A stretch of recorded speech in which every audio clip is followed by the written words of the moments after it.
Hello everybody and welcome to the Pets and Pirate Emporium preview stream, where today we'll be taking a deep dive into everything that's about pets and our digital business strategy.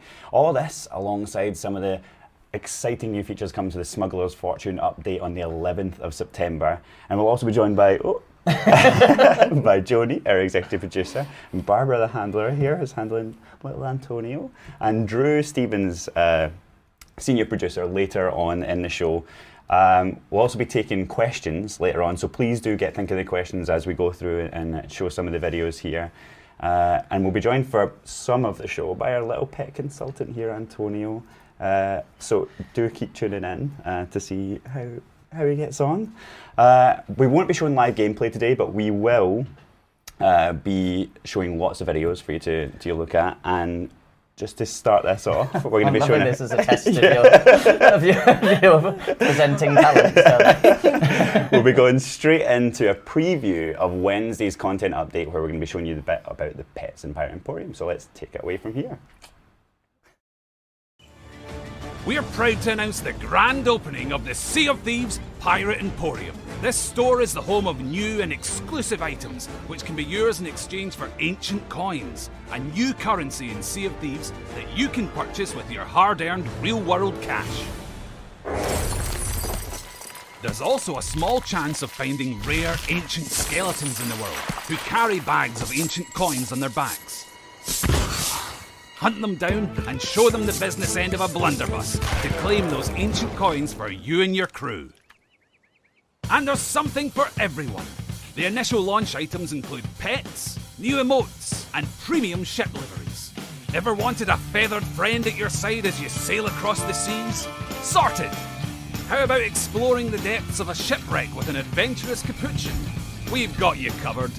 And did someone say pet costumes? Oh, look! He thinks he's people. And now you can express yourself the way you've always wanted. Not a fan of your captain's latest decision? Well, now they're sure to know. Feeling romance in the air? Send them a not-so-subtle hint. Ha ha ha! Want to leave it up to fate? Time for a coin toss. And for fans of a certain bear and bird, there's a premium ship livery to let you show your fandom to the world. This full set includes a Banjo and Kazooie themed hull, sails, wheel, flag, capstan and cannons, and a glorious figurehead. And for the ultimate Banjo and Kazooie fan, there's also the Collector's Bear and Bird set of sails and the Collector's Bear and Bird figurehead.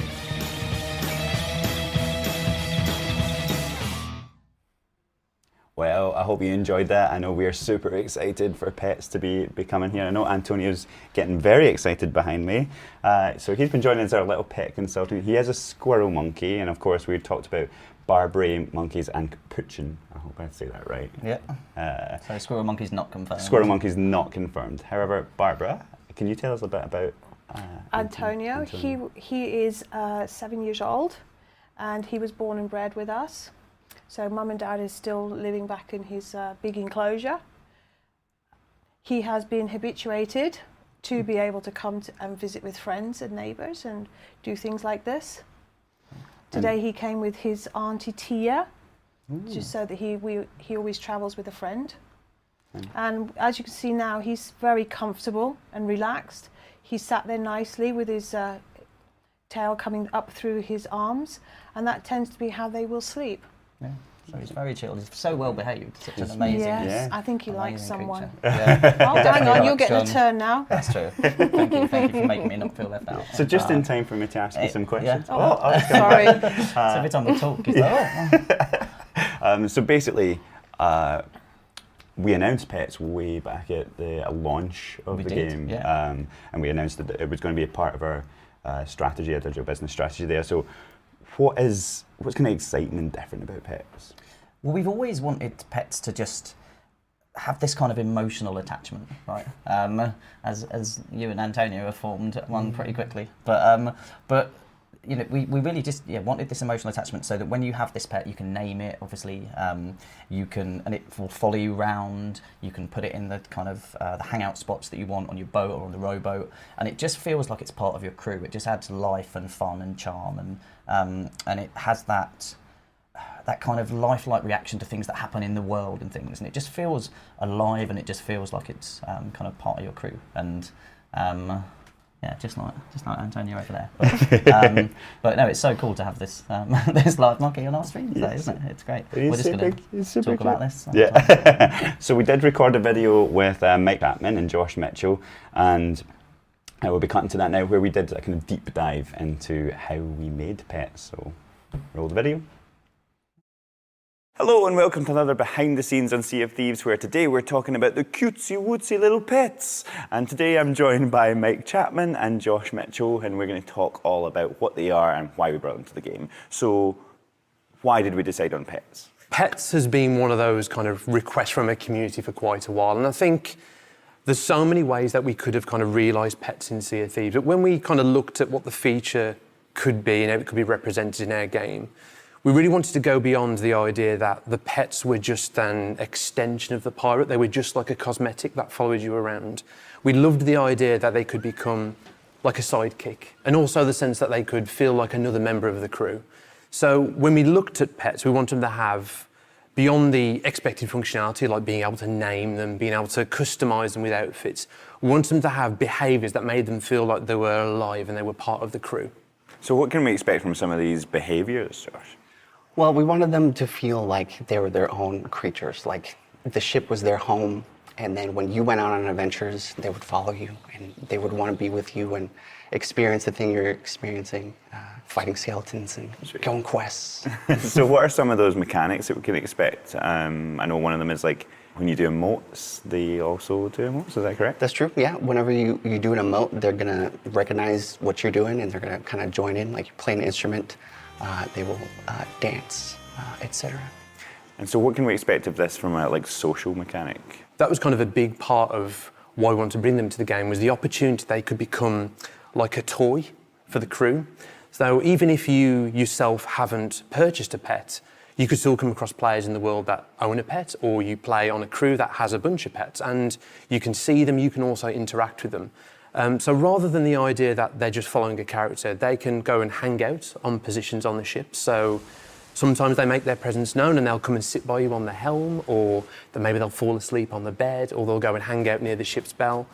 They're kind of having their own little life on the ship at the same time, but they'll also get scared. So if a kraken spawns, or you see a megalodon, or your ship gets hit by cannon fire, the pets are going to react the way you'd expect. And the animation team has done such an incredible job with making the pets feel alive, right? I mean, yeah. The way the pets react when you hold them in the hands. The parrot will kind of shake its head and ruffle its feathers. The monkey will go to pick its nose, or it'll go to dance when people play music. I think it's all part of trying to create this sense of these living, breathing creatures that are now a member of the crew, and they can drive interesting interactions between players. What are the animals that we did choose to start with, and why? So if you think about pirate fantasy and what you'd first expect for pirates to have as their animals, we wanted to go with parrots and monkeys first. But there's multiple breed types. So for the parrots, there's the macaw, and that's that classic tropical parrot that you've seen in all these pirate movies. There's also the parakeet, this cute little parrot, and he looks so different to the kind of the main look of the macaw. And for the monkeys, there's the capuchin first, who that monkey is more like that classic monkey that you've seen in kind of pirate movies. And compared to the capuchin, we've also got the Barbary monkey. And those are bigger, and they look very distinctive compared to the capuchin. So we wanted to give players distinctive looks. So if you wanted a parrot, there's kind of two to choose from, and then there's two to choose from within the monkeys. Sea of Thieves is a cosmetic-driven game, right? How do we plan to move forward with that stuff?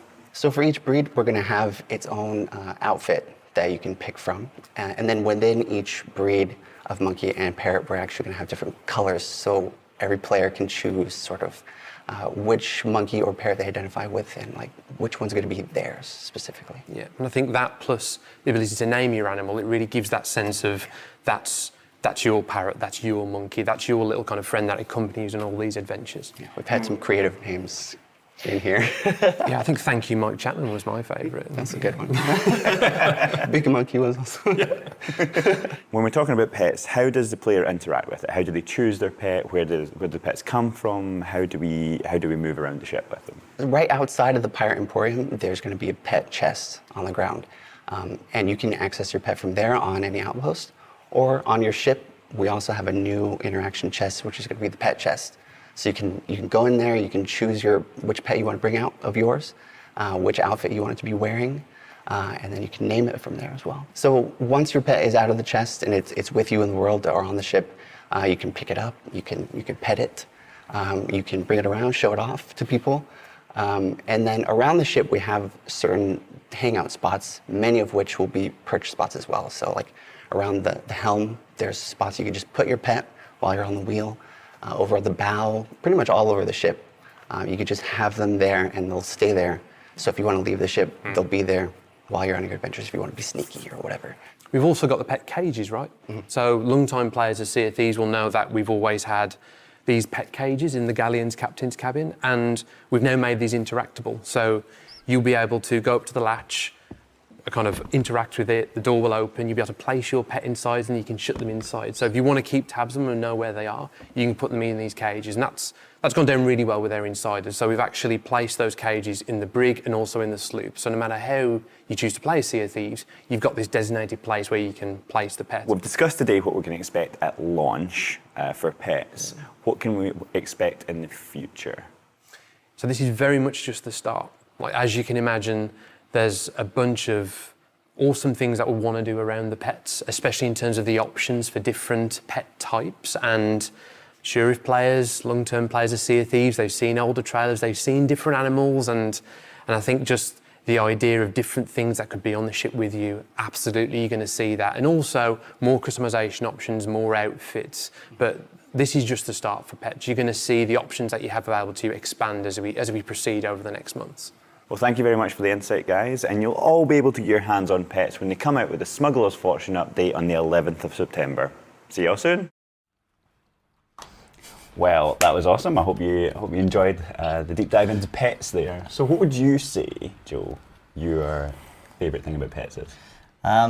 In the game or In the real life? game. Okay. But so definitely it's just that sense of connection you get. Honestly, as soon as you name your pet and then they're just following you around on islands, following you to your ship, you really just build that connection with them. And honestly, you do. You build that connection the same way we're building a connection with this awesome little guy.